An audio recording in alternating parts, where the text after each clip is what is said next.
Good evening, everyone. For those of you who don't know me, I am Lisa Ramey, and I have the pleasure of serving as superintendent for West Des Moines Community Schools. And if this is your first time via a Zoom webinar, the format's a little bit different with, you can see our panelists, but as far as all of our attendees, if you have a question, you will need to put that in the Q&A. So here's how our flow is going to go tonight. We will try to keep our time as short as possible for you so that we can get to your question and answers as quickly as possible. But we do want to go over the different plans, make sure that you have an understanding of the mitigation strategies that we are proposing to our Board of Education to put in place. I'll share the data from the survey, both staff as well as parent data from those surveys that we put out a week ago, and then open it up to question and answers. I'm very fortunate to have quite a few members of our West Des Moines Community Schools team with us tonight, from building level admin as well as district level administration as well. Elaine Mendenhall Buck will be the moderator when we get to our question and answer time. So I'll start just with a little bit of background. First, I want everyone on the call tonight to know one of our goals is to have students back in our buildings. I can tell you that we miss our students. We really want them back and want them learning in our buildings. And then I also want you to know that safety is a very high priority for us, safety for students and for our staff members. So as we've been thinking through plans and through those mitigation strategies, it has definitely been with a lens of how can we provide the safest possible environment for our students as well as our staff. And then finally, I want you to know, don't hear me say tonight or any of us that we believe there's a perfect plan, because we don't believe there's a perfect plan amidst the pandemic that we find ourselves in today. So we've done our best to try to think of all of the possible scenarios, to listen to all of the feedback that we've received through initial surveys when the school year ended for our voluntary learning, as well as from teachers throughout our building leadership team meetings through the summer, and also through our WDMEA, so our teacher association as well. And from parents who have sent emails, phone calls, and just individual conversations. So I want to say thank you to all of you who have provided feedback to us, because hopefully you know that's really important to us in West Des Moines Community Schools. Just briefly, background around in May, all school districts in the state were told that we are required to think through 3 different plans and to have those plans ready to submit to the board Department of Education by July 1st. So we went through some thinking through continuous learning that's required online learning, also some hybrid approaches, as well as face-to-face, because we all know that even if we are fully back face-to-face, it won't look like it did a year ago, because we're still amidst the pandemic. We also, as we were thinking through those 3 different scenarios, we also had to think about 7 different areas that included that health and safety, leadership, what data would we be using, how would we provide learning to our special education, our Easel students, so many different ways. And then at the end of June, so around June 25th, the Department of Education provided their reopening guidance to schools and shared with us that there was a lot of decision making left up to the local school boards and local districts. So some of those decisions that we had been talking about and kind of waiting for further guidance, at that time, then we knew that we needed to have some more specifics in our recommendation to our school board. We then also will be working, or have been working, and will continue to work with our Polk County Health Department as we continue our planning between now and when school starts, and when school starts as well. So next, I'm going to turn it over to Michelle Leddington, who is our Associate Superintendent of Teaching and Learning, and she will, and her team will start talking about our different return to learn plan options. Great, thank you, Dr. Ramey. So we're going to focus in first on the required continuous learning plan. First of all, this is very different, or would be or will be very different than what we experienced in a voluntary delivery model in the spring. And I think that would make a lot of people happy if we, at any point on this journey, are in that required online virtual learning. There will be attendance taken, grades will be given, new content aligned to those grade level or course standards or competencies, specific guidance to help support all of our staff and all of their different roles, virtual schedules that will highlight opportunities for not only time online virtually with that kind of virtual face-to-face, but also the time for students to be working on some of those rigorous tasks. And also opportunities for small group instruction or times where students can build connections and relationships with peers, with teachers. And in that small group, we know that's when we can get some really good feedback. And those are all really important pieces for engagement and learning. And that we got a lot of feedback around how important that is. Really thought through some of the national standards for quality online learning as we started to put this together, feedback from staff and families in the spring.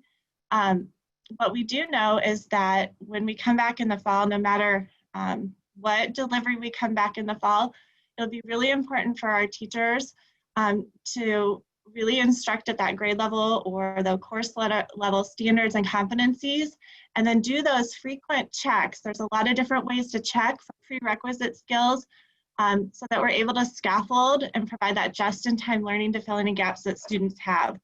I just want to give a shout out and a thank you to our teacher leaders, our online learning coordinators, and all of our teachers who have really engaged in a lot of professional learning during the spring and all summer to really grow in best practice around online instruction. So if we find ourselves in that space, we feel like we're able to really provide our students with a great experience. I'm going to stop sharing and turn it over to a few different folks on our teaching and learning team to provide our audience with some detail to help kind of bring to light how this experience in an online or remote learning in a required state will be a little bit different or a lot different than it was in the spring. So Lee Goldie, our elementary curriculum director, will take just a couple minutes to highlight a perspective of an elementary lens in virtual learning. Thank you, Michelle. So, all right, so I will share an example of a third grade schedule that we would be using in the remote teaching and learning. Like Michelle said, we did hear feedback from families that while they appreciated the flexibility in the spring, they were really looking to have some more routine and structure and schedule in place. And so we did create grade level schedules for learning that for each grade level. And in these, we created times and opportunities for students to check in with their teachers at the start of the day, also to have a closing time with your teacher. There are times, virtual learning times, where the classroom teacher will provide direct instruction and opportunities for students to collaborate and work together. As Michelle mentioned, there are also small group instructional times, and there are independent learning portions of the day as well in these schedules. To support the independent learning time, teachers will be using Canvas to organize rigorous learning experiences, teacher-created mini lessons, and opportunities for students to collaborate virtually. So that will be another shift from the spring, is that our teacher teams will be creating the content. So it really is a reflection of what is happening in the classrooms. By using Canvas, classroom teachers will have one location that they can have all of the resources and communication for families. And also the use of Canvas will help us to address the stakeholder feedback, suggesting a need for more consistent technology tools and communication. I think I'd pass it over to Shane, maybe? I'll stop sharing my screen. No, thank you, Lee, for sharing. Yeah. I just want to share Canvas use for some of our elementaries is kind of new. And so Lee and some of our teacher leaders have been working on behind the scenes, some blueprint courses to really support all of our teachers. She kind of alluded to that, and also families. So just kind of reiterating that consistency and knowing that we're really going to have to educate, and that there's a good plan behind that is really important. I'll turn over to Shane Scott, our Director of Secondary Curriculum. Thank you, Michelle, and hopefully everybody can hear me. A lot of the same consistent messaging that Lee shared as well. This is a sample or an example schedule of a 9/12 virtual learning environment, daily, Monday through Friday. That would be what our Valley Southwoods and Valley High School schools would be following. Just to walk down through some of the components, as one shift that happens between elementary and secondary is we also switch to an orange and black day schedule. We recognize that there's a lot more that happens in a student's day, though virtual learning is often packed with a lot of content. You'll notice in the schedule in the afternoon time is a lot of opportunity for students to continue their learning asynchronously, independently, or in small group, or it could be a scheduled time with a teacher. So just to highlight some of the components that are part of this, and just like Lee had mentioned, a lot of feedback from our staff. We were fortunate to be thrown into the fire, so to speak, with DMAT, having a lot of DMAT courses at Valley High School. Those staff members really jumped in with 2 feet, didn't have a choice, and our teacher leaders really supported those groups. We had a lot of learning as the plane was in the air, and took a lot of that feedback in helping to help us support what kind of virtual learning environment we want to create for our students. So just to paraphrase some highlighted points, you'll notice on Monday would be an orange day, for example. It would be only the odd days.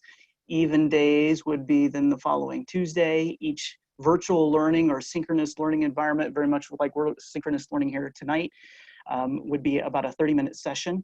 All those sessions would be recorded and archived and available for students to play back, or they could possibly view the recording at a later time that better fit for them and their family. You'll notice in the afternoons that opportunity, like I mentioned earlier, for that more open, independent learning, small group. Maybe there's a project the students are partnering together to work on. It might be a scheduled follow-up time with a staff member to get some additional support. So you'll see between Monday and Tuesday, and then Thursday and Friday, really the only difference between the two is whether it's an orange day or black day.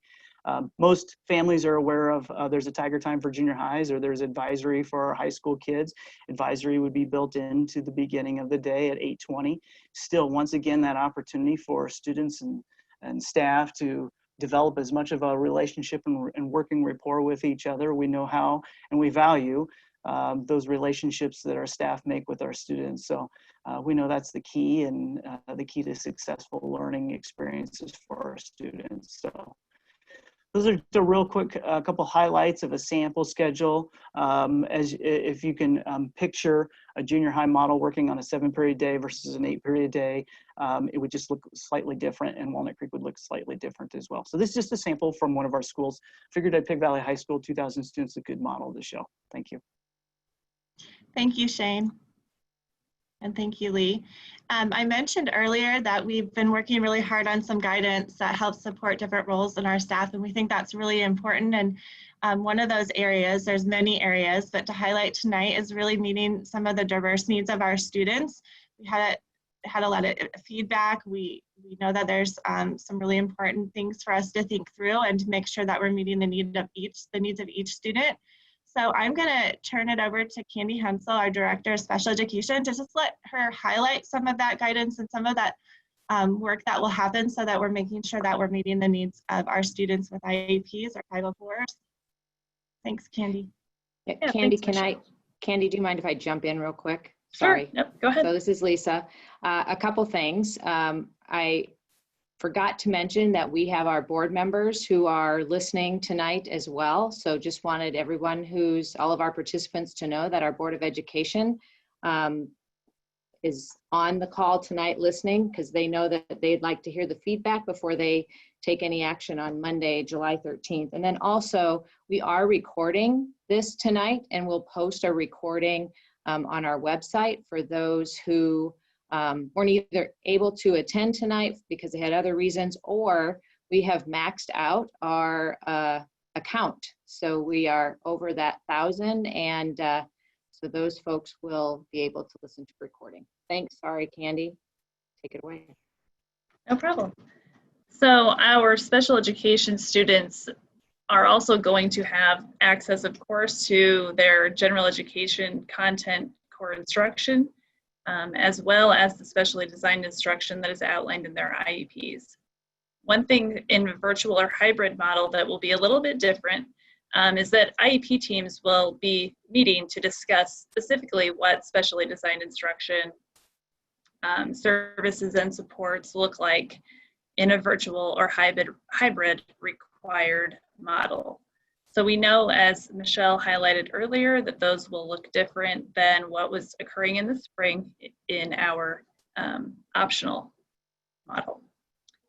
We also have the web IEP system being updated at this time to record those conversations that IEP teams are having specifically around virtual instruction. So that will be part of the IEP, just like when IEP teams meet for those annual reviews, reevaluations.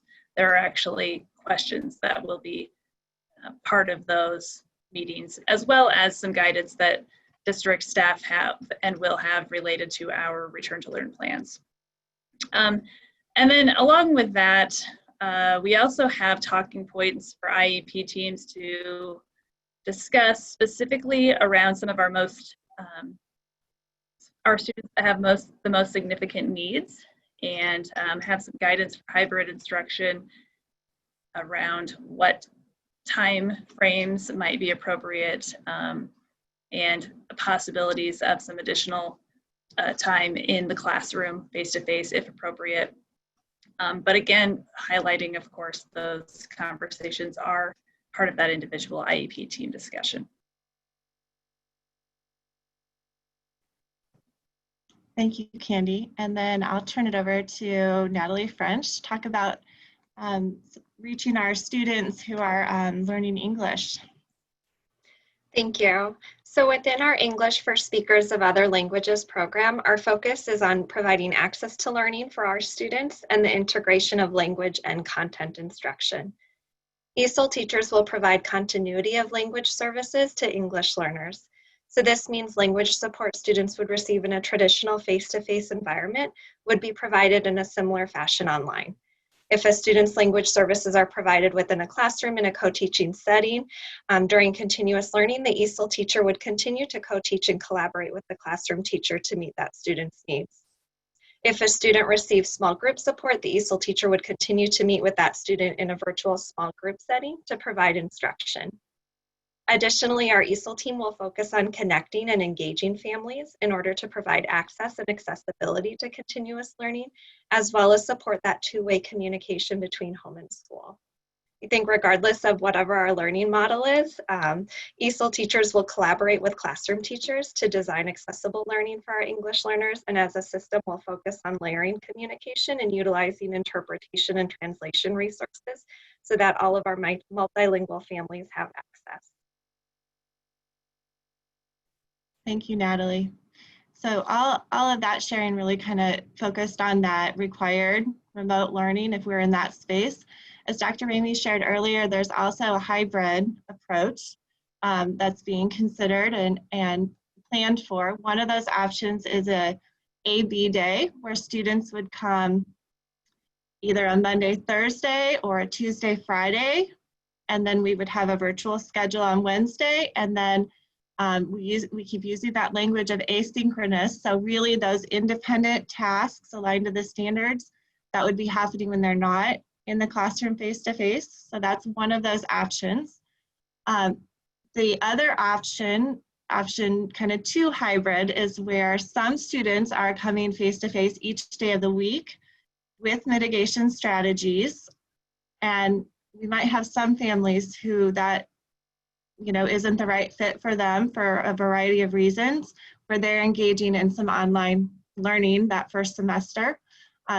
With either of those hybrid options, to move those forward, there's a lot of detail and work when we think about staffing and schedules, but those are the 2 hybrid options. And then of course the third delivery model is face-to-face. And at this time, I'm going to turn it over to Dr. Syed and anyone that, who's been focused on health and safety to really share around those mitigation strategies anytime that we're in person in this unique time. Thank you, Michelle. I really appreciate that. I'm going to share our screen so that you can see information, and I really want to make sure and give kudos to the health and safety team.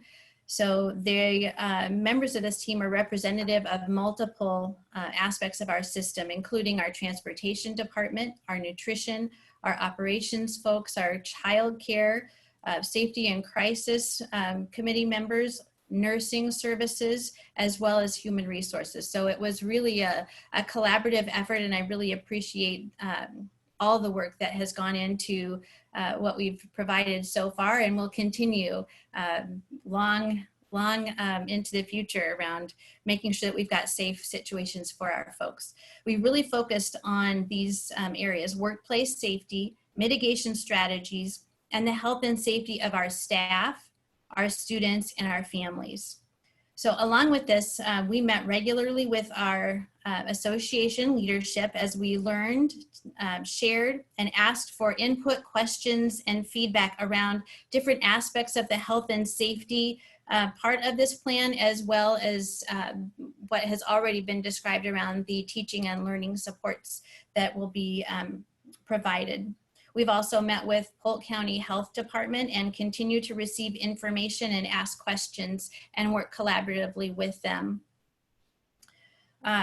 One thing that I want to make sure is very clear, that our priority is to ensure that we have strategies and training in place for the reopening and the return to learn implementation plan come August. So that's of paramount importance to us. And we know that our work is not done. It certainly, as Dr. Ramey had already shared, it's not perfect. And we all remain especially committed to supporting each staff member and student to provide a safe workplace and learning environment. So with that, we do have some mitigation strategies that are listed here on the screen, and I'll review those. We have, again, done a lot of learning from a lot of different places around the country, learning from other places around our world for reopening and returning to learn, things to keep in mind, considerations, as well as guidance specifically from OSHA, our Iowa and Polk County Department of Public Health, the Center for Disease Control, as well as the American Academy of Pediatrics. So we've used all of that information and created the following mitigation strategies that would be general for our entire system. There would be additional possible unique mitigation strategies for a specific building or area or department, but these are more general and would be in place for all of our organization. The first would be that there would be an expectation of social distancing. We would adhere to those guidelines and implement them to the extent possible. We would provide floor decals and signage that would be able to note distances of at least 6 feet apart. Employees will be provided, and this is every employee, would be provided a plastic face shield and would be expected to use PPE and including the face shield when outside of their workspace or when they are unable to social distance. So cloth face coverings would be strongly recommended in addition to the face shield. Protective physical equipment, or as I've referenced earlier, PPE, such as cloth face masks or face coverings, would be required for students if they are unable to social distance. For example, in areas such as traveling on the bus or in hallways. Our employees would be required to complete a health self-assessment prior to the start of their workday. And then students may also be asked to self-assess depending on the activity that they're involved in. Hand washing and hygiene training will be provided to employees and to students. Employees will have a training that is provided in a manner that is consistent and familiar to them on an annual basis. So we would add this to the training that's already in place. So the format would be familiar to them. All students will have regular hand washing breaks scheduled during the day. That could also be hand washing and hand sanitizers, as long as we have hand sanitizer that is at least 60% alcohol. Our cleaning and disinfecting will continue in each of our areas throughout our system, but on an enhanced schedule. High touch areas such as handrails, doorknobs, those would be cleaned and disinfected regularly throughout the day. Water fountains will be disconnected, and many, if not all, already are. Bottle fillers and sanitizing stations will be provided in each building. For any of our public-facing employees, such as a building secretary, plexiglass barriers will be installed, and I believe many, if not all of those have been. And cleaning and disinfecting supplies will be provided for each space in the school, in addition to the enhanced cleaning and disinfecting schedule of our custodial staff. So these are in place for, in general, for all of our systems. So I wanted to be able to share those mitigation strategies in general with you. As I indicated, there are certainly areas that we would continue our work, and our administrators, supervisors, and directors, as well as others, are already thinking about those reopening considerations for areas like thinking about our building spaces and the traffic flow schedules, and such as, I think someone mentioned our transportation. Our transportation director is not able to join us today, but there are specific mitigation strategies that she has shared with us that she would have in place for our passenger health and safety, as well as our driver's health and safety. So please make sure to know that we have taken those things into consideration, and we continue to fine tune the work, and we'll do so in order to make sure that we are providing a safe environment for our community and for our staff. Thank you, Dr. Seid. Just for those participants, one clarifying comment around mitigation strategies. So dependent upon which option we decide to implement or the board approves to implement, would depend on the requirement of face coverings for our students. So as Dr. Seid said, when we're not able to social distance. So for example, in a hybrid approach with option 2, if we had classrooms that would be at a capacity that would be greater than 50%, then we would require face shields for our little ones and face coverings for our older students due to the lack of ability to social distance. So I just wanted to make sure that those on the call knew that. Now I'm going to share about the data that came in. So hopefully you can all see on the screen right now. This is our staff data. We had 918 responses as of the end of the day on Wednesday. And you can see the primary building where they worked, areas what they're looking at that would anticipate, you know, being some barriers for them to return to that fully online required learning. So you can see the percentages there from childcare, caring for others, social emotional, behavioral health of themselves or others, professional development needs, workspace needs, technology needs, physical safety and health, etc. And then you can also see we asked, and they could check all that apply here. So which option would they feel most comfortable as we start the school year? So you can see 50% of staff said hybrid option 1, 29% hybrid option 2, the required continuous learning, so fully online, 34%, 35% said fully face-to-face, and then 8.5% did not have a preference. And then finally, just how they feel most connected to their school or district in a remote type learning environment. And so you can see the different possibilities there. I also now am changing over to our parent survey results. So we had some demographic data that we asked, as well as, the building data, grade level data, but want to spend a little more time here. So on a scale of 1 to 5, with 1 being the least and 5 being the most, how safe, we asked our families, how safe do you feel about sending your child to school this fall? And so you can see the range from that 15 or 16% not feeling very safe, that 1 up to the 5 at 35%. And then which plan would our families want to see implemented for fall of 2020? And so you can see that that blue is sending my child to school each day is the largest percentage of the pie. So about 48% of our families who have responded, and there were over 5,000 responses, said they'd prefer sending their child to school each day. 33% in that red is having that kind of hybrid approach, so a A-B type schedule, and then 18% really prefer that fully virtual online.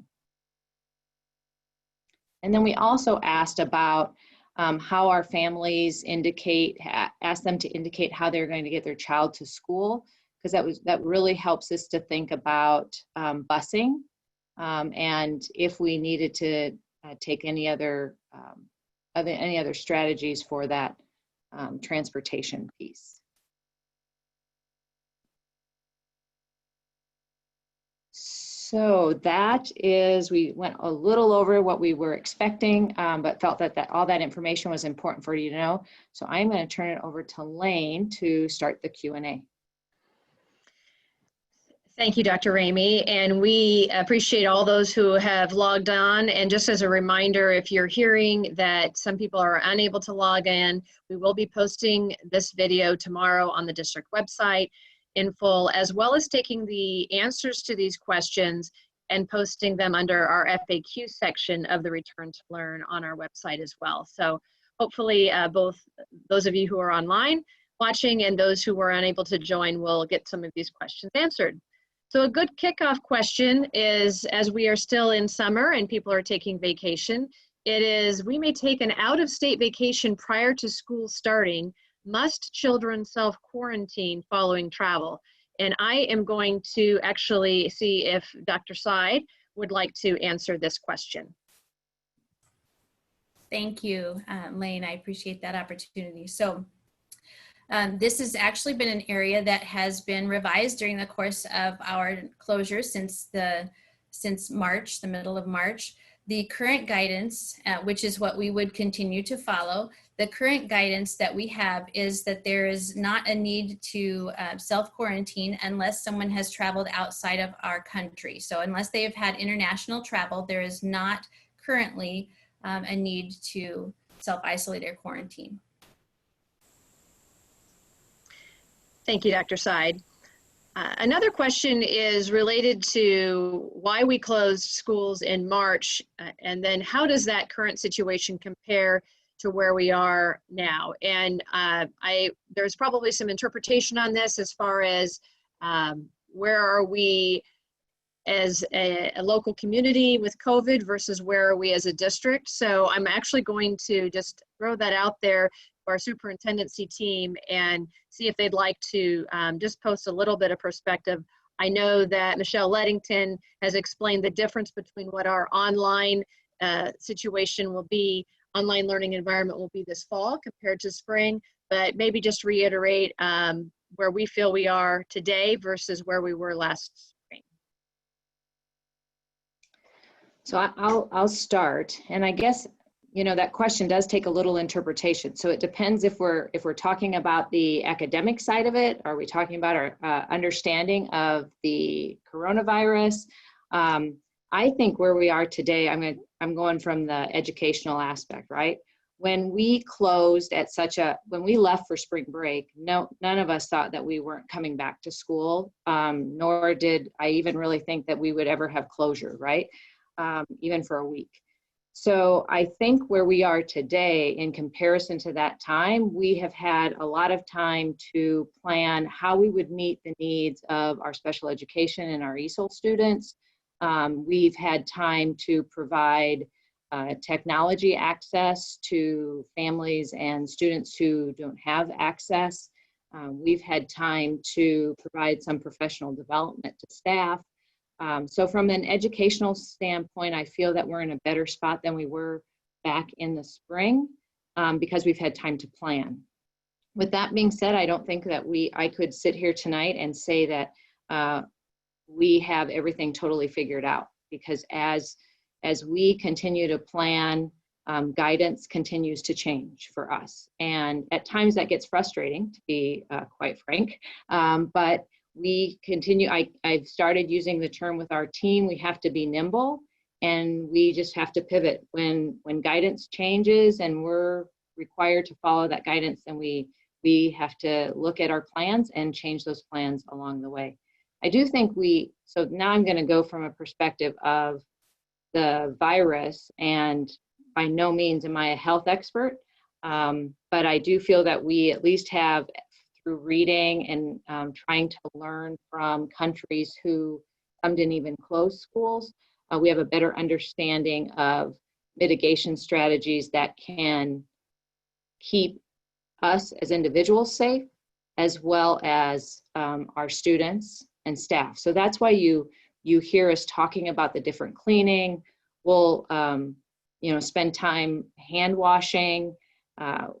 We'll social distance as much as possible. We're going to reduce the amount of interaction between cohorts of students. We've been talking about how do we do that on the playground, etc. So I have a much better understanding of what strategies we should be putting into place to try to ensure the safety of staff and students. Michelle, I don't know if there's anything you want to add to that. No, just that I feel like moving forward into, if we're in a place where we're doing that required continuous learning, it's required. And one question we get is, in those virtual schedules, kids really aren't logged on in the same kind of Zoom or a Google Meet setting all day long. But when they're not with us, there's many tools that can be used so that students are still receiving instruction.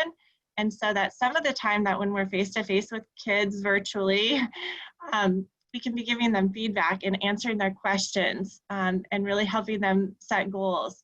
So I think that's a really important point, and that's some feedback or questions we've had when people are trying to envision what this mental model is of what this kind of learning could look like or will look like if we end up in this space. Thank you both for answering that. I'm going to probably bounce back and forth between some academic related questions and some health and safety, as they are somewhat two very intertwined but different buckets of questions. So my next one is another health related question. And this is whether or not a student or staff member that has been in their child's building tests positive for COVID-19, how will those parents be informed? Or will they be informed? And then what will the possible closings be for that situation? So there's a health piece to that as far as making decisions around and being informed and knowing who might need to self-quarantine, as well as what learning environment that might take place in a situation like that. So I'm going to first have Dr. Seid answer the health side, and then if a member of the TLS team wants to take on the latter half of that question, that would be great. Thank you very much. And in our current situation, we are planning on, instead of if, we have to be realistic and assume that it's going to be when someone in our community, whether it's a student and or a staff member with students in attendance, has a positive COVID case. So when we have had that situation to this extent, we have made sure to have conversation with an employee or supervisor or with a parent about the exposure and the resulting potential for a positive case. We do have situations where we've had a positive case in our district already. We have met with those individuals, provided supports, asked if what they need, making sure that they are supported and working with a physician or with the Polk County or Iowa Department of Health. We have also then asked questions about individuals that they may have been in contact with. If they've been in our schools, where has that happened? So we can do some deep cleaning and contact individuals who would have the potential for being exposed. If they've been, in our current guidance is within 6 feet for at least 15 minutes of time. So we would work with our Polk County Department of Health as well as the families and the employees, making sure that we provide appropriate communication to those individuals who may have had some contact with that individual. They may have had some level of exposure or even the possibility of exposure. In our system so far, we have been what I would consider overly cautious. And even when the Department of Health has indicated that we wouldn't have to provide a notice of a potential exposure, I think back to what I would feel comfortable with if it's a student situation, if I would feel comfortable as a parent wanting to know that information, then we have preferred to provide that in general, maintaining privacy of the individuals as appropriate. So we really are trying to be cognizant of the needs of our community, the privacy of the individuals involved, and be able to make sure and communicate appropriate and accurate information. We would continue to work with the Department of Health, and as far as the idea of a shutdown or how long, we would work with the Department of Health and follow their guidance. I don't know with the second part of that question, Elaine, I think Carol just answered it, but I think as far as going online, we would take that guidance, which is why we've been so conscientious about having guidance and really thinking through what does that look like if we have to flip a switch, so to speak, and move into that world. I didn't mention earlier, but we had an opportunity virtually to work with building leadership teams from all 13 buildings this summer. We got some really good feedback from those groups around and suggestions around that guidance so that we keep getting better if we find ourselves in that space. Thank you.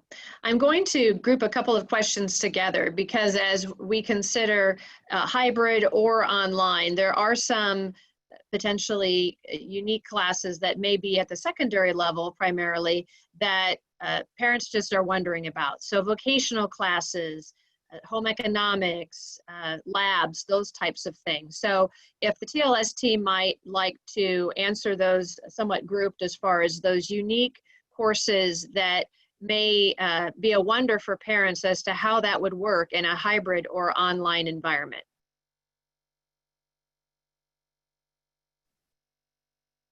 I'll give a little bit of an answer, Michelle, and certainly the Valley folks where we have a lot of voc ed classes that incorporate some clinical hours, and our CNA program can speak in as well.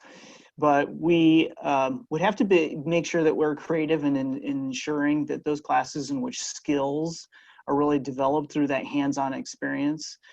We have some set of criteria that we use to start to identify how those students would come in a hybrid model, or if it's face-to-face, ensure social distancing so that we can have a safe environment for all those students and their learning.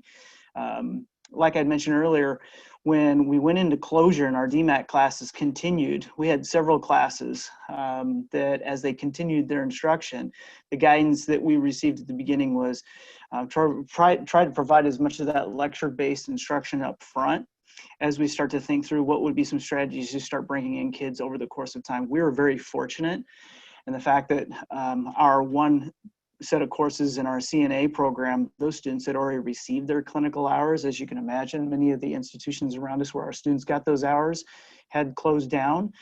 So we were fortunate our students had already received their hours and were just able to go ahead and complete their, I would call it just their booked work.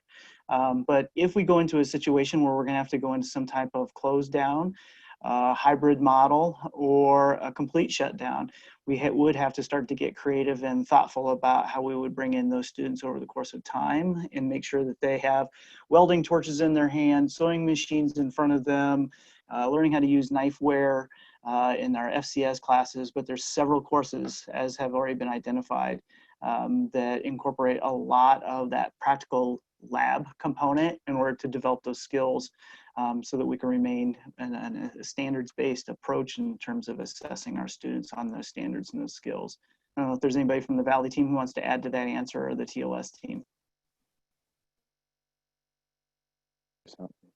Yeah, thanks, Shane. Just real quick, I'm sorry, Elaine. You know, our DMAC teachers who provided that learning during the school closure, they got really creative and did their best to connect with the kids. You know, during the hybrid model, that does allow our kids who want to take those classes and have those experiences, it does allow them to come in and still participate in class in that in-person learning environment. Of course, during the online model, that does pose those considerable challenges. So, you know, but our teachers, they did the best that they can and will continue to do the best that they can, regardless of what the delivery model is. But again, that hybrid model probably allows us to allow kids the opportunity to come to school and take place in those experiential learning experiences.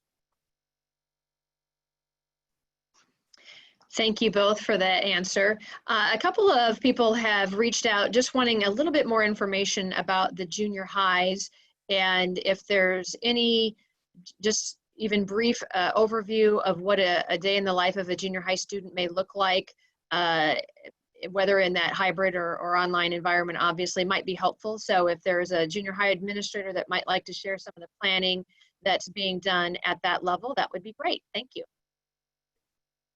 Hello, everybody. Shane Christensen. We do have schedules for the junior high for all three of the models. We've really taken the developmental needs of students into account when we've developed each of these schedules. We've given them a time to check in with a teacher, time to rotate through in a safe way to different classes, time to really spend some time with social emotional learning, and time to develop relationships so they feel really comfortable and ready to learn. All three of our options really take this into effect and they're into account, and they each look a little bit different, and they're not exactly the same as the elementary or the high school. Without going into any more than that, I can just say we've taken that into account. Thank you so much. Would like to pivot a little bit and talk about arts, music, and physical education. So those are all often thought of as large group events and extracurricular, co-curricular types of opportunities. If somebody wants to talk on that side, probably a follow-up question may be around athletics as well.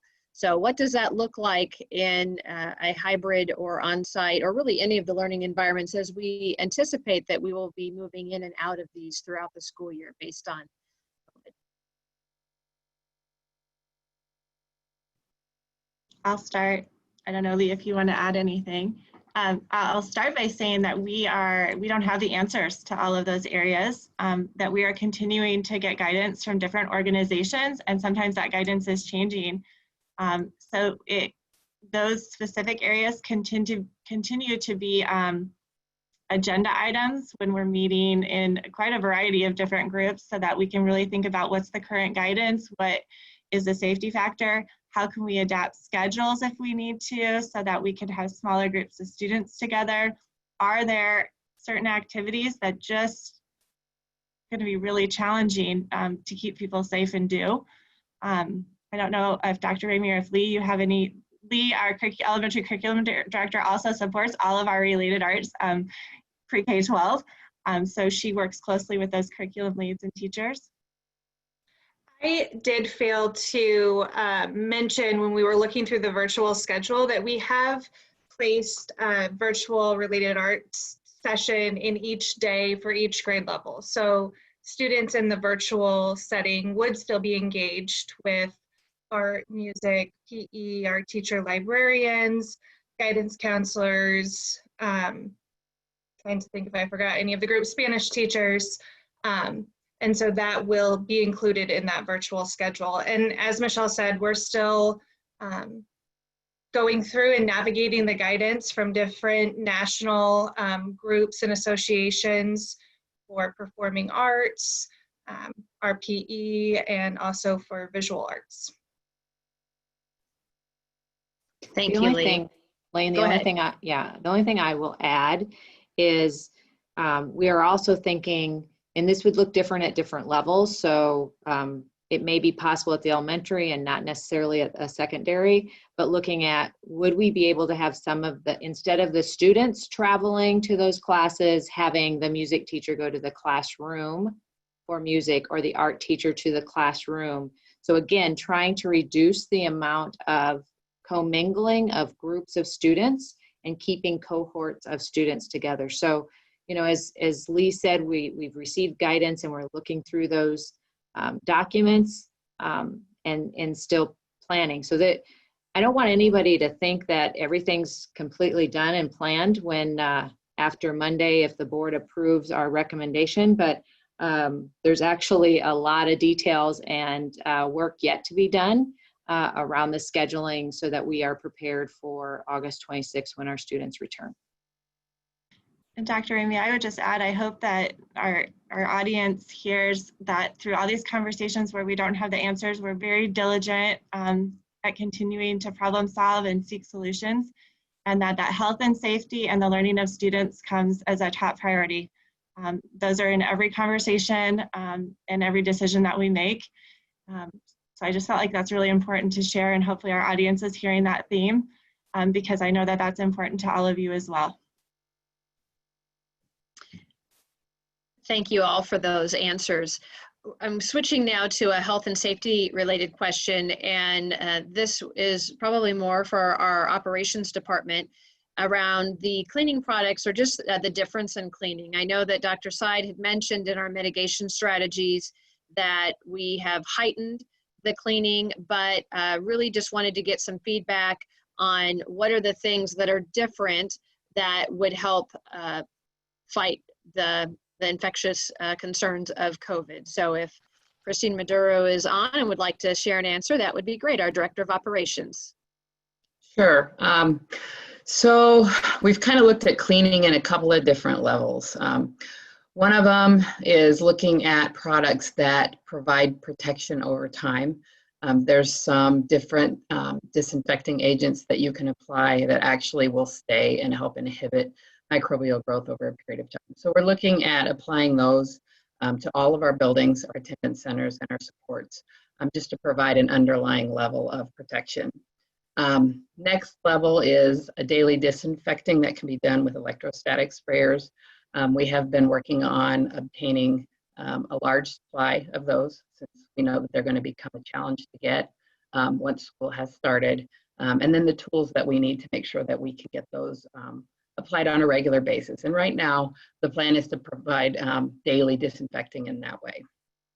And then you have the baseline products, which are the ones we use for touch point cleaning multiple times per day. We're working on schedules with our custodial staff and our maintenance staff to make sure that we are providing them ample time to provide that disinfection, as well as providing the level of clean that the district expects. So like I said, we're trying to break that kind of into 3 different levels that would provide that daily cleaning. Now, on the instance where we did have a positive case in a building, we also have the remediation plans for that deep cleaning in place as well. We're putting together a core team that would go in and provide an initial disinfection, 24 to 48 hours for that to sit, and then a follow-up team to come in and do a deep clean before we would reopen the facility. So I hope that answers the question. Thank you very much, Christine. So one of the questions that has been recurring is related to childcare. And so what is Kids West going to be an option under one of the hybrids, or if moving in and out of learning environments due to an outbreak situation at a building level, if there is anybody who might be able to speak to how our own childcare might be an option, whether or not that is or is not an option for our families. Thanks, Elaine. I'll take that question. You know, we understand and identified early on that childcare could be a concern or would be a concern for families and staff, depending upon which option.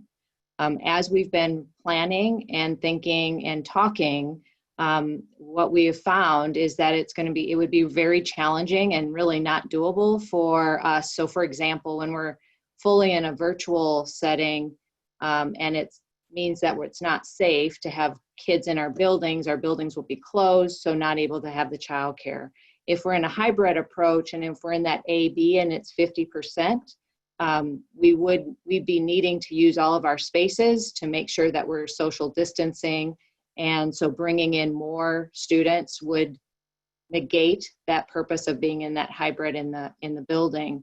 The hybrid option 2 would, if we have large numbers of students in the building, we wouldn't have any space available for the childcare either. And then face-to-face would be the same. So our before and after childcare that we've done previously would be available, but during the school day, we're just not seeing that we would have the spaces available to do that. We've looked, we've tried, I've had lots of conversations, but not able to identify how that would be able to happen.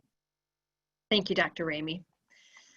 Another question is about our substitute pool and how we might be training substitutes to be able to effectively work in these learning environments if they had not either been previously trained or had exposure to subbing this spring in that setting. So I'm going to send this to Dr. Seid to provide an update on probably just professional development, maybe just a little bit of an overview overall, but then how are we handling our sub pool? Thank you. And this is a topic that has been brought up within our Return to Learn team, with our association, with our building leaders, as well as with our neighboring districts. So it's certainly a topic that is on everyone's mind. So we are trying to update the substitute pool that we have currently for our teachers as well as our assistants. We do this on an annual basis, and so we're taking a deeper dive into that and making sure that we have opportunities ready for substitutes depending on which plan we find ourselves in. And again, as Dr. Ramey had indicated, we need to make sure that we are nimble, and our substitute pool will also need to be able to have a variety of training opportunities so that should they find themselves working with us and supporting our students alongside our full-time permanent staff, that we would need to have opportunities for them to continue to learn, whether that's in a virtual situation or some aspect of hybrid or face-to-face fully. So we're continuing to work. We have teacher leaders that would be able to support learning throughout, as well as specific teacher colleagues for our teacher substitutes that are also very adept and willing and already have reached out and continue to do that. So there's a support system that has been in place that would be continued, and we want to be able to enhance that professional learning opportunity for substitutes in whatever manner of instructional delivery we find ourselves in. And if anyone in our audience knows of someone who would like to be a substitute with our district in any capacity, teaching assistant or otherwise, please make sure and call our main office, because those messages come to my phone, and I would be happy to be able to talk further with you about those great opportunities. Thank you. Thank you, Dr. Seid. There have been a few questions coming in that probably can be best explained if we share a little bit more detail or reiterate what that hybrid option 2 looks like, where there is some parent choice related to on-site or online. So if Dr. Ramey or another member of the TLS team might like to just reiterate that option so that, parents have an understanding of what that might look like for their students under the option 2. All right, thanks, Elaine. I'll start, and then if anybody from TLS wants to add on, they sure may. So option 2 came late in our planning, actually after I believe it was close to, related to, or right after the DE guidance came out late June. And based on that guidance, we started thinking about that family choice and If families are feeling comfortable about sending their child to school with the mitigation strategies that we would have in place, choose that option. If not, or maybe they are just either not wanting their child there, or they're concerned because they have, they take care of someone with health concerns, that they would rather have that virtual online option, that we would have that be a choice. But understanding that when families make that choice, they're making that choice for that full semester.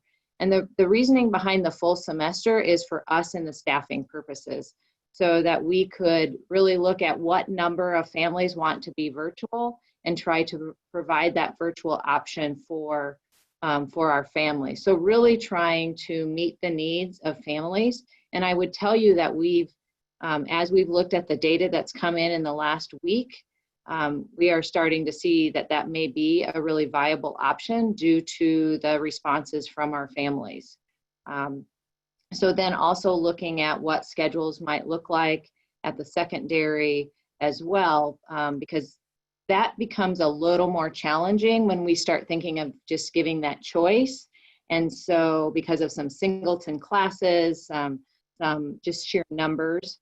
And so then we started talking about the block schedule and that possibility, and having students then remote in. And so we've even just recently, I spoke with our director of technology to think about purchasing some cameras to help us with that possibility of students who want that virtual, that they could remote into a class as well. So it's really that family choice. If you feel comfortable sending your son or daughter, you send them.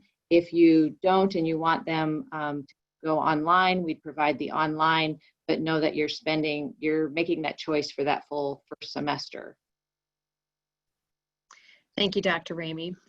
A couple of questions are about lunches and how will lunch be handled? And I would say you could probably loop in the question related to breakfast too, as we serve both breakfast and lunch within West Des Moines Community Schools. So if Willow Dye, our Director of Nutrition, wants to answer that, if possible, that would be helpful. Thank you.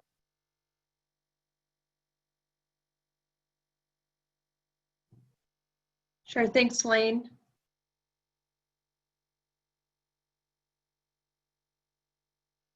I believe you are muted.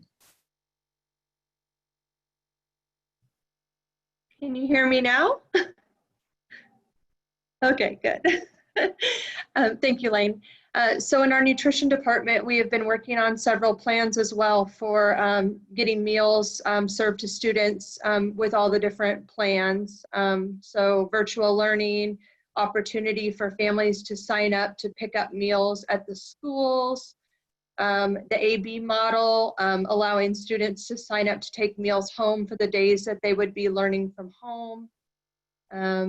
Breakfast in the classrooms, elementary level, lunch in the classroom, elementary level for those who are at school.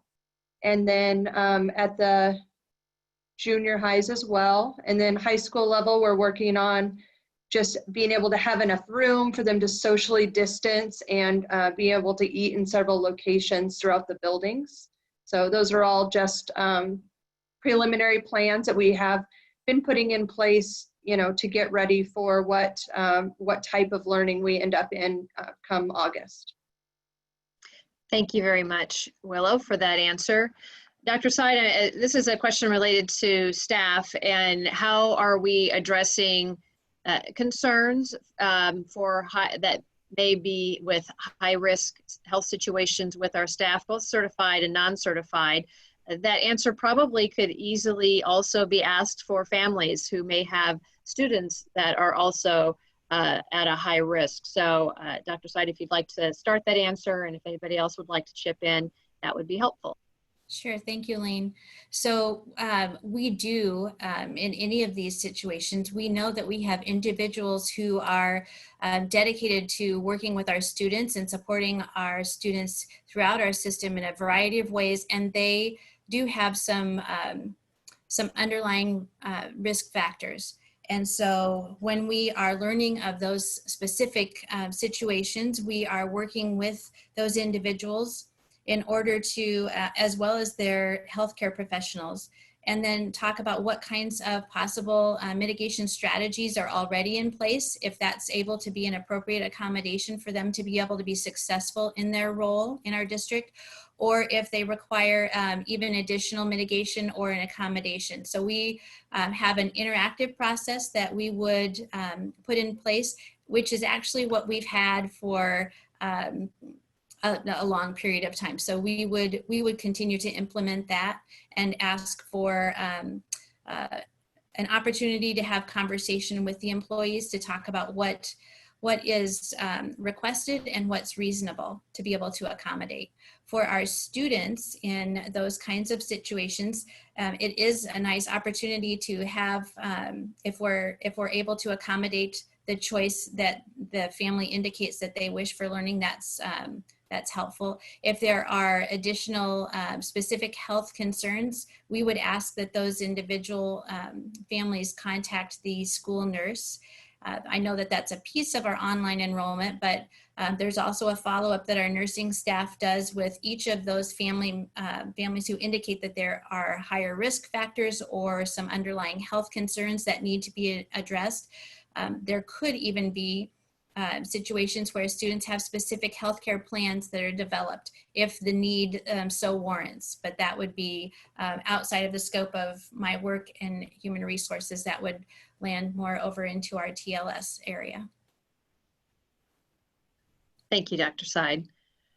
I'd like to ask a specific question related to our Gifted and Talented program, and if there are specific plans that might help support that demographic of students if we are in an online environment. So I'm going to send that to the teaching and learning team to answer. Yep, so that would be me, and thank you for asking the question. As we talked about our special ed and our Easel population, certainly our Gifted and Talented program students are important to us as well. And generally, to answer your question, I would say yes. We've done quite a bit of discussion and planning on how we would continue to support the enrichment and extended learning opportunities so that there's no reduction in those opportunities for those students, whether we're in a virtual learning environment or a hybrid learning environment. And I welcome anybody who has specific questions, because a lot of times these are on a case-by-case kind of basis to help support needs that students or families might have, to contact me directly. I'd love to help you through that. Thank you. Thank you, Shane. A question that is coming in is really more related to the hybrid one option, so the AB days, and the rationale for the Monday, Thursday, Tuesday, Friday approach versus having back-to-back days with students, where there was some question as to whether more in-depth learning might be available if that was a shift in that model. So if somebody from teaching and learning or Dr. Ramey might like to explain why that particular AB model was selected as an option, that would be helpful. I can speak to it a little bit. When we think about the connection with students in that AB model, students would have that in-person experience, relationship connecting with their teacher and peers when they're face-to-face. Those off days, they would have learning. It would just be done more independently. And so when you think about like a Monday, Thursday, that gives time to work with my teacher on Monday, get some direction around the things I should be working on Tuesday, Wednesday, and I'm coming back on Thursday, having that connection again, getting that feedback. Likewise with the Tuesday, Friday.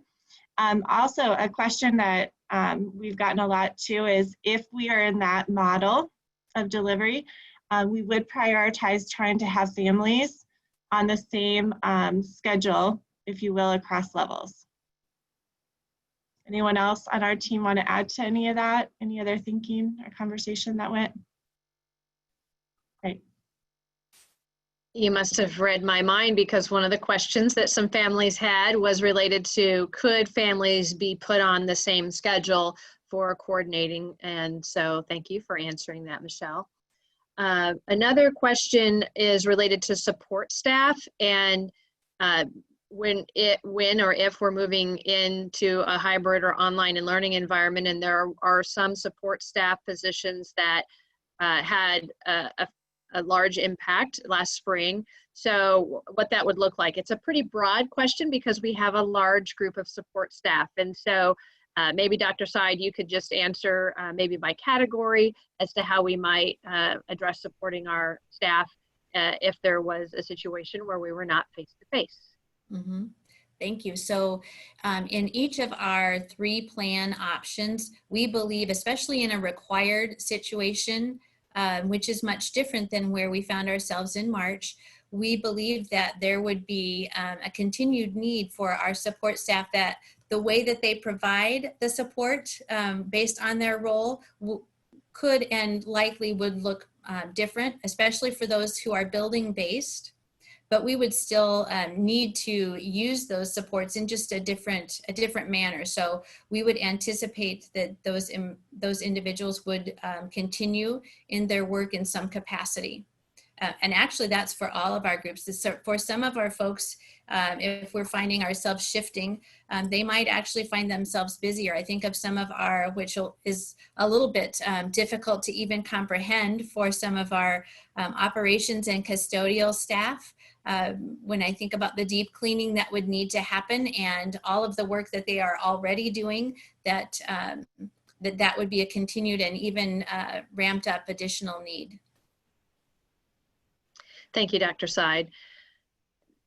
There's some questions related to how teachers can manage both hybrid, or I should say in a hybrid situation, both online support and face-to-face support. And it's probably more, the specific question says, if the hybrid model is selected, would teachers have students in the classroom while managing virtual instruction at the same time? And so maybe just clarifying for our families about what that would look like, that it's not a doubling the role necessarily for our certified staff, and how we're thinking from a staffing perspective as well as just from a logistical perspective on what will that look like for teachers.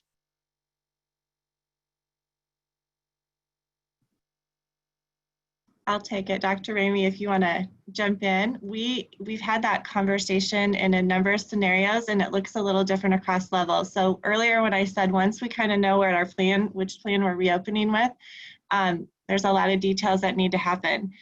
Dr. Ramey alluded to earlier that at the secondary level, with the number of courses that we offer students, shifting a staff member to be completely online, if that's a choice for a family and there's only a handful of students, it might be better to try to remote that student in and use a block schedule where there's a little bit more time so that teacher is able to interact with students both ways. There's also conversation around, when Dr. Ramey earlier said, looking at staffing, where it might be we have numbers that warrant taking it, one of our teachers and having them teach an online group of students while other teachers are working face-to-face. So those are all continued conversations around the detail and the logistics, depending if we're in the hybrid AB or the hybrid option 2. With the hybrid AB, you noted that Wednesdays, that virtual schedule, again, opportunities for small group instruction, especially when we want to meet the needs of all of our diverse learners. But there's also really thought around time for teachers to build those online opportunities so that they're rich, rigorous, connected to standards, and ways to provide feedback to students. So it is a balance. It is a different and a newer space for us as it would be for many. Thank you, Michelle. This is a question related to visitors and parents in buildings. So how will it look like, maybe from a volunteer standpoint and or parent standpoint, as far as having access in the buildings based on our current guidance? And Dr. Seid, if you'd like to answer that one. Sure, I can take that. Thank you. So our current guidance would, it recommends that we limit the number of visitors into our school. should we find that we're in a situation where a visitor needs to be in our school, we would ask them to complete a self-assessment, as well as the continuation of our current protocol for entry into our building. So that would need to be, we would certainly, again, try to limit that to only those extremely essential folks who would need to be in our schools, in addition to our students and our staff members. We would just really want to make sure and reduce the opportunity for any exposure. And again, we're trying to do that not because we want people not to be a part of our school community, but we want to make sure that we can provide a safe situation for all of our employees and all of our students. Thank you. I have a question here related to what the expectation is for self-assessment. And I think it probably can be explained both for staff and for students, as far as if we are on site, whether in the hybrid setting or fully on site, do we have things set up at the building level? What does that look like? I can, oh, Lisa, Dr. Ramey, would you want to?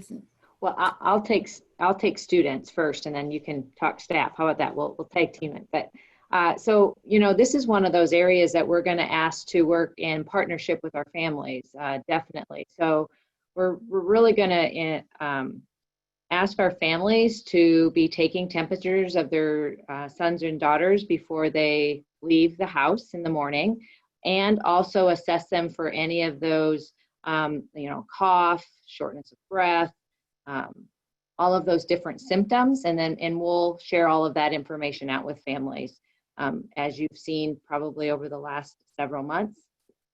So we really are encouraging families to keep children home when they're not feeling well. There might have been times where, oh, you'd say, oh, that's, you know, fever's 100 and oh, I'll send them to school. But now we're going to say, hey, please keep them home, so that we can take one step working together to keep other students and our staff safe. I can add just a little bit about the employee self-assessment. So very similar, we're asking our employees to complete a self-assessment that consists of monitoring your temperature. Again, that temperature of 100.4. If you have a temperature of 100.4 or more, we would ask that you not come to work. If you are sick and you're not feeling well, please don't come into work. There are a specific number of very simple questions that we ask individuals to it's a yes or no answer. And upon completion of that, and upon completion of the self-assessment and answering no to the items that are similar, do you have a fever? Have you had symptoms? Have you been exposed to someone who has a positive case? So those kinds of questions would be asked on a daily basis, and we would ask our individual employees to complete that prior to the start of their workday. And that would be in every one of our buildings, and is currently what we're doing here at the Learning Resource Center when employees enter.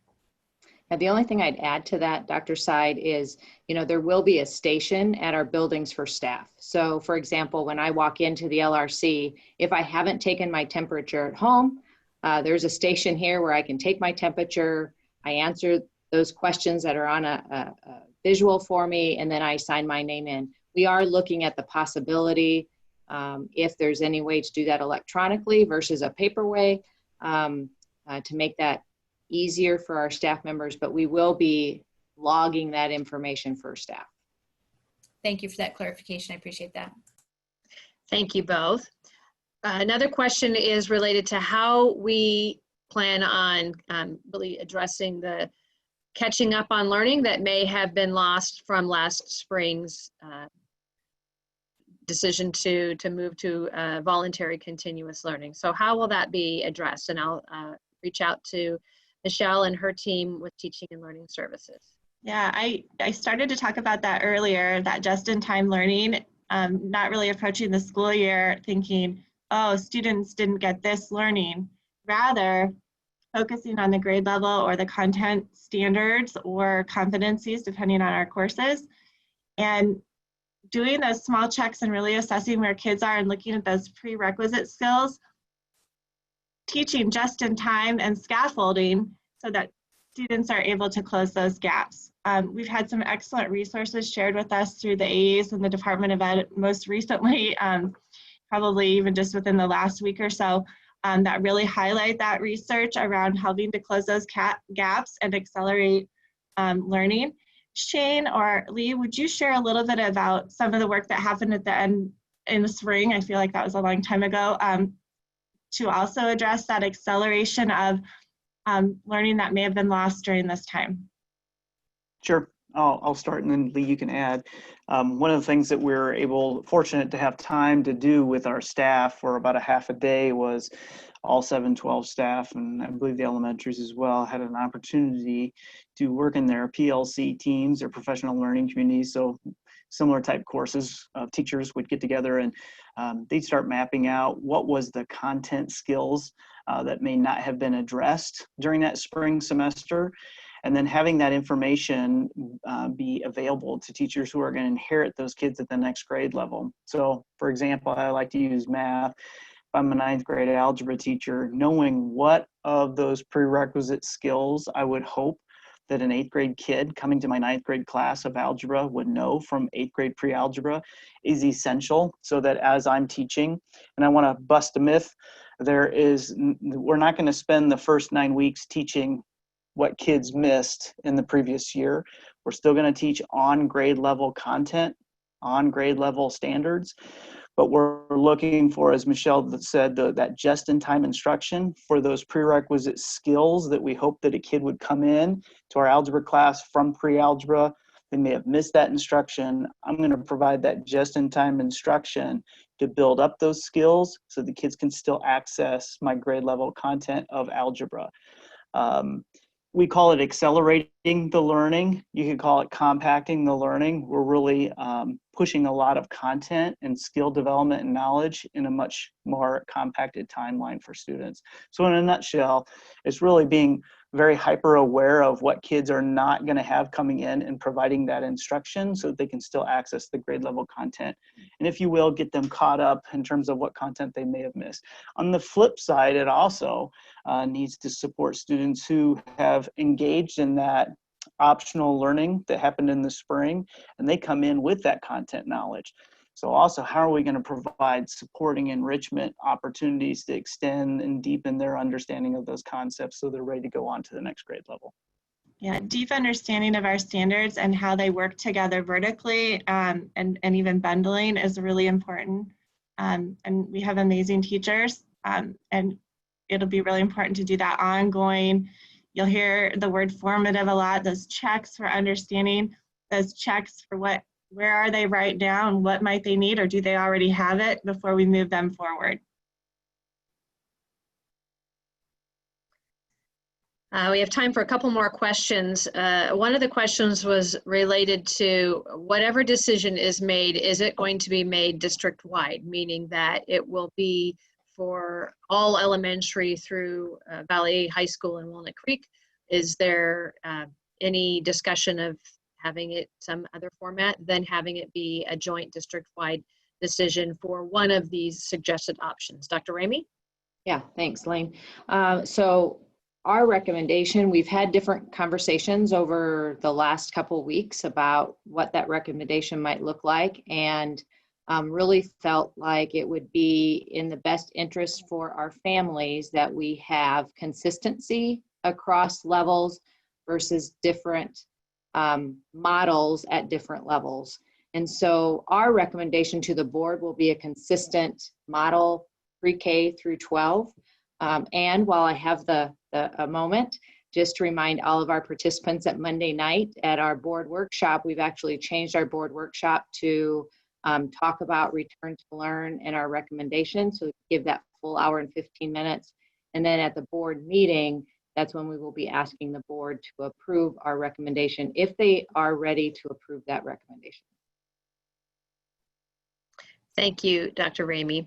There's a couple of questions as it pertains to really the extracurricular, and we can use athletics as an example, as we are currently in the baseball and softball season, and do have that ongoing right now, and we've seen some challenges with that. But what would an athletic environment look like this fall for fall sports if we were in anything other than a fully on-site model, so hybrid or online? I wonder what fall sports are going to look like no matter what, right? Like, it's hard for me to think about football and the pandemic that we're in. But what I would say is, no matter what, if we are having fall sports, like we're having baseball and softball, no matter what learning, and let me rephrase that. If we're in any hybrid or face-to-face learning environment, we would have activities. If we are in a closure type model, like in the spring, then we are activities then are aren't active. So it really, that virtual, totally virtual, we would have to get some clarification around that with the state, because it wouldn't be like a closure. It would be, we're learning online. So that I would make the assumption right now, without having asked that question, that we would continue with athletics if we're in that virtual learning environment. It's when we're in a closure is when we have to close all activities. Thank you. One of the final questions, and we're about to that 8:30 time frame. Just as a reminder, we've had a lot of questions come in. Obviously, we knew we would not be able to get them all answered, and so we will be going through those questions and providing answers to those online, as well as reiterating the answers that have been shared in this evening's Q&A. The parent question is, when is the deadline for parents to decide if they have that choice? And that is part of the question, is will parents have a choice? And then if they do have a choice, what does that look like? And just to be clear, we understand parents always have choice, but if they were to actually have that option to choice under the hybrid, where they could select online or on-site, is there a time frame in which they would have to make that decision? Dr. Ramey? Right, so we've had that conversation as well, and to help us with staffing, we would ask that that decision be made by the end of the month, so by July 31st. And we would, if that is the model that we end up and the board would approve, we would be sending out a communication towards the end of next week so that families were aware of that and knew of that deadline. Thank you, Dr. Ramey. I would just follow up on the communication standpoint to say that we send out through email, our district app, and text notifications. Those are the three most common ways that we send updates related to return to learn, as well as COVID updates. And so if you have not downloaded the district app, we encourage you to do that. It's just another way of staying in contact. We are in the online enrollment process right now, where all families, whether you're new or returning to the district, need to go online and sign your student up for school through Infinite Campus. And so that's just another opportunity to make sure that your email and address and phone number information is updated, because that's the information that we use to get all of this important communication out to you. So Dr. Ramey, it's about 8:28. I'm going to pass it off to you to wrap up for the evening. Thanks, Elaine. I'll begin by saying thank you, to all the participants who took the time tonight to set aside an hour and a half to come hear about our plans, the plans that we've been talking about, it seems like forever, for the last couple months, and to ask your questions and to send those questions in. And I'll reiterate that we will definitely get those answered and up and out to families as well. I also just want to make sure everybody knows that safety of our staff and our students is of utmost important to us. And so as we make recommendations about face coverings and, having lunch possibly in the classroom and and that it's all around making sure that we can provide a safe environment, yet we want kiddos in our buildings. We know that that's important to our families, important to learning. And then I also want to make sure you know that what is also top of mind for us is that social emotional mental health of not only our students, but of our staff as well. And that really trying to really think around that wellness piece, and that whether that's physical or mental is top of mind as we think about returning back to school. And then finally, just that all students have access to the great opportunities that we provide in West Des Moines Community Schools due to the high quality staff and administration that we have here, and families. So thanks everyone. Thanks to the team for all of the planning that's taken place. And as you know, you have my email. So if you have other questions, you can email me, but we will definitely post the video and also answer those questions that we weren't able to get to tonight. So thanks everyone. Appreciate your time and have a good rest of your evening.